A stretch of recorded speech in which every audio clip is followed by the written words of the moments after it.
eu queria falar assim, abrir um parênteses, você falou do X, né? Mas parece que tem um autor espanhol, castelhano, que ele para entender o caso galego, eu não sei o nome dele, ele usa o recurso do X. Então aí todo mundo na Galiza começa a usar o X, entendeu?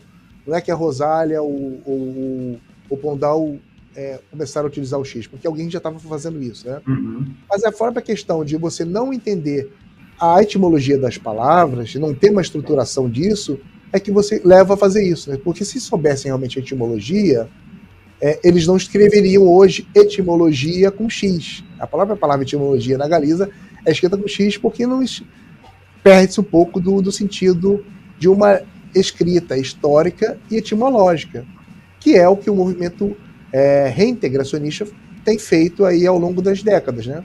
Então aí os brasileiros precisam entender o que é o reintegracionismo, o que seriam esses autores, quais são as entidades que hoje ainda sobrevivem, né?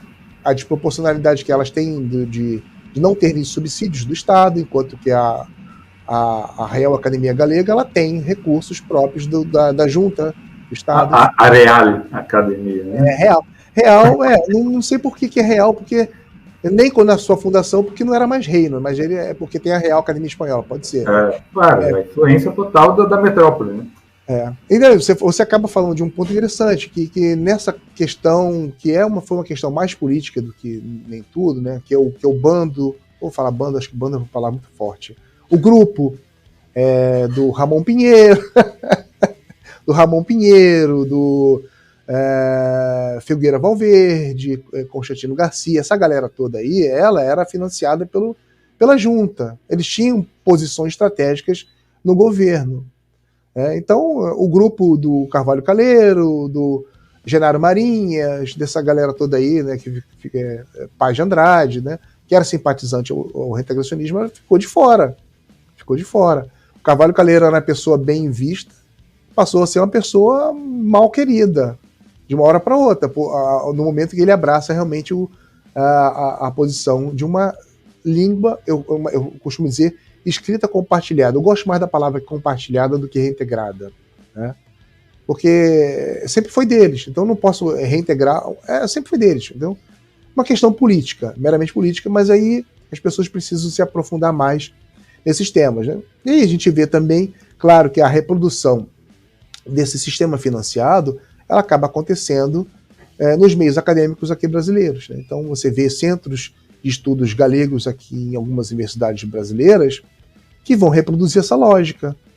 Porque aí você vai ver ali em algumas reuniões, congressos que acontecem ali, nesses centros galegos, a logomarca da junta. Então, como é que você vai fazer um grupo de estudo reintegracionista e sendo financiado pela junta? Você não vai poder fazer isso. Então você tem que...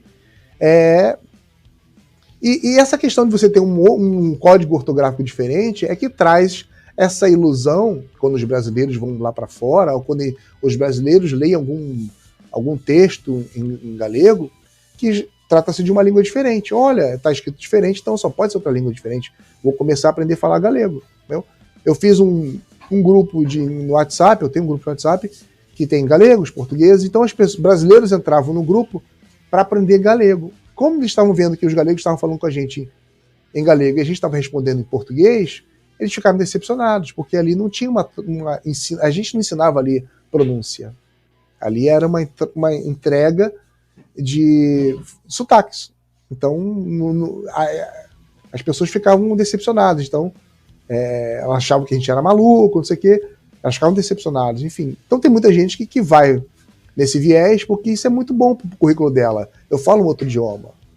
Então, se eu falo outro idioma, eu não posso defender o reintegracionismo ou a língua compartilhada. O que você traz é uma provocação, e é muito interessante, porque o que acontece, Christian? É que eu sempre discuto muitas vezes com os reintegracionistas e eles não entendem. Por mais que eu diga assim, não, eu concordo com você quando você diz língua compartilhada, fica mais brando e mais real, né? A situação real é essa, é uma língua compartilhada. Que, por questões políticas, houve uma separação ortográfica, vamos dizer assim, e também na fala, porque a gente já vai entrar nessa questão do estereótipo, e você vai poder falar um pouco mais sobre isso. Mas a questão do acadêmico, a gente tem que partir, muitas vezes, daquilo que está posto. Uma vez no Brasil, um professor, quando eu lecionava no colégio, era outro assunto, era outra temática, era outra coisa, mas ele fez um comentário muito interessante, assim, eu fico isso na cabeça até hoje, e eu não consegui produzir um material, um texto, um vídeo sobre isso ainda. Mas estou matutando. Ele disse o seguinte: a universidade, os acadêmicos, os intelectuais, eles sustentam o status quo. Não é o contrário. Por mais que se coloque à esquerda, por mais que se coloque contra, por mais que critique, por mais que questione, eles estão ali porque eles colaboram com isso. Eles não oferecem ameaça. Isso faz muito sentido. Então, mas por conta também da limitação do campo acadêmico. Quando você falou, mas fere a etimologia. Você postou faz um tempo, eu queria até perdi, queria encontrar de novo esse post seu, da palavra estratégia, que em várias línguas, não só de tronco românico, mas também de outros troncos, que é com G, e só o galego vem com X, por conta de uma questão imposta politicamente. Mas, aí eu tenho que lembrar o seguinte: o povo não é formado em filologia, não tem conhecimento de etimologia.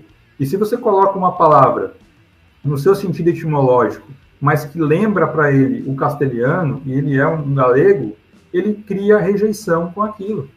Isso foi até um tema de conversa que eu tive na universidade com o meu orientador, que isso pode gerar muito mais rejeição do que aproximação. Então é complicado, porque você desagrada uma parcela que luta pelo compartilhado, mas existe também um outro lado da moeda que não tem esses conhecimentos. Porque, se eu não me engano, eu cheguei a ler algum texto acadêmico que o reintegracionismo é tido como movimento dos intelectuais e não do povo galego. Porque ele tem esse conhecimento, tem essa noção. O cara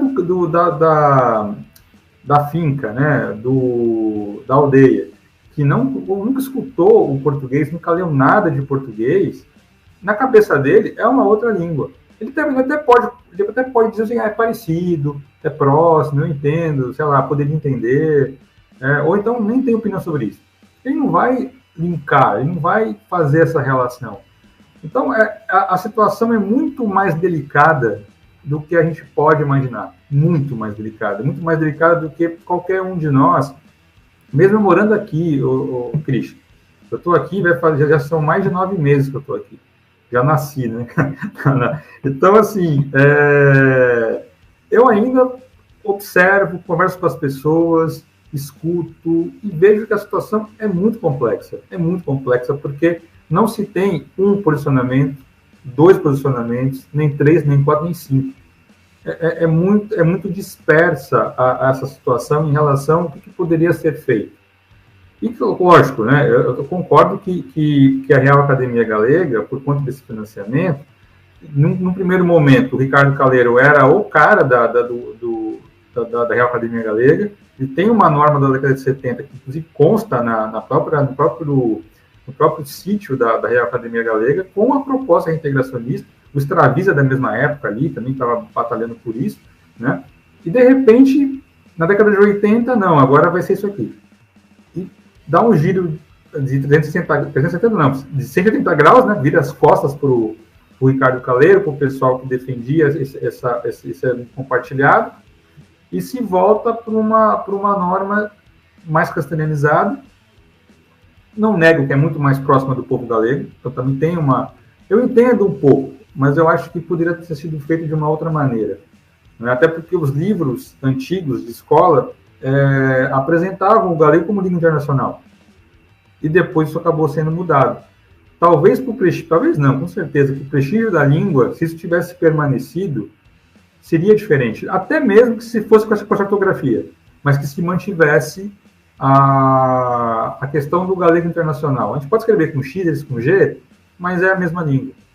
Então, eu acho que assim, a ortografia não é o maior dos problemas, mas aliada a outros problemas políticos e sociais, ela se torna um problema grande também.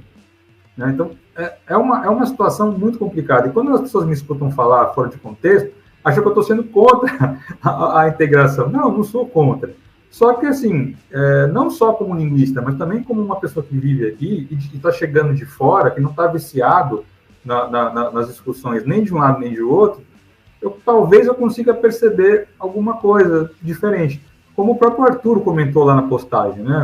Falou assim, um brasileiro precisa vir aqui e dizer como está a situação, porque a gente não consegue se entender. Aquilo ali me doeu um pouco, e eu senti um pouco a dor dele como galego, falar um negócio desse.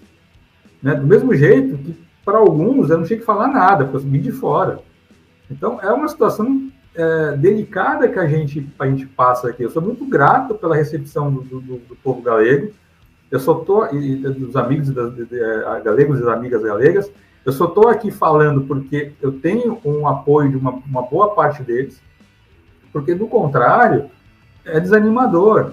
Né? O tanto de ataque que eu já sofri pelo Instagram, pelo Facebook, pelo próprio YouTube, das pessoas me atacando, assim, não só galegos e galegas, também portugueses, tá? Enfim, até brasileiros, em alguns momentos, que não sabem nada do que estão falando, mas que leu um manualzinho ou foi aí algum desses cursos que as universidades brasileiras oferecem, né, que muitas vezes é muito mais um castrapo do que o próprio galego mesmo.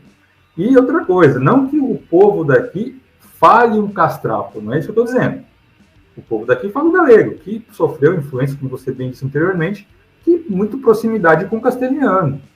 Né? E se tivesse uma proximidade maior com o português, isso possivelmente seria invertido. Agora, o que a gente precisa fazer aqui na Galícia, aí tanto faz, se vai ser pelo bimerbantilismo, se vai ser pelo reintegracionismo, se vai ser com o português como língua oficial, se vai ser como realmente fazer valer ali Paz Andrade, não sei.